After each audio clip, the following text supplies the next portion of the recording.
দেশের ক্রিকেটাররা এখন ব্যস্ত সময় পার করছেন। বাংলাদেশ জাতীয় দল তো বটেই, বাংলাদেশ এ দলও সিরিজ খেলতে যাচ্ছে অস্ট্রেলিয়ায়।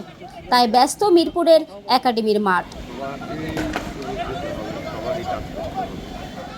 সকালে অনুশীলনে ছিল বাংলাদেশ জাতীয় দল।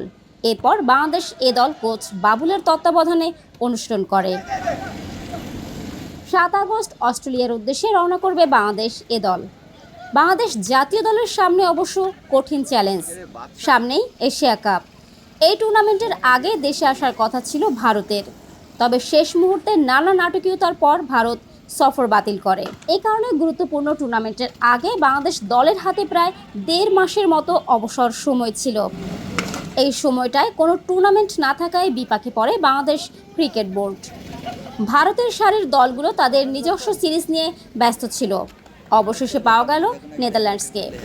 এশিয়া কাপের আগে প্রস্তুতি হিসেবে একটি সংক্ষিপ্ত টি-20 সিরিজ খেলবে বাংলাদেশ জাতীয় ক্রিকেট দল। সেই লক্ষ্যে আগামী আগস্ট-সেপ্টেম্বরে নেদারল্যান্ডসের বিপক্ষে 3 ম্যাচের সিরিজ আয়োজন করছে বাংলাদেশ ক্রিকেট বোর্ড। 30 আগস্ট সিলেটে মাঠে করাবে প্রথম ম্যাচ। নেদারল্যান্ডস সিরিজ ও এশিয়া কাপকে সামনে রেখে প্রস্তুত হচ্ছে বাংলাদেশ দল। পাইপলাইনে থাকা এ দলও শেষ মুহূর্তে নিজেদেরকে ঝালিয়ে নিচ্ছে। ফারজানা ববি, মিরপুর, ঢাকা।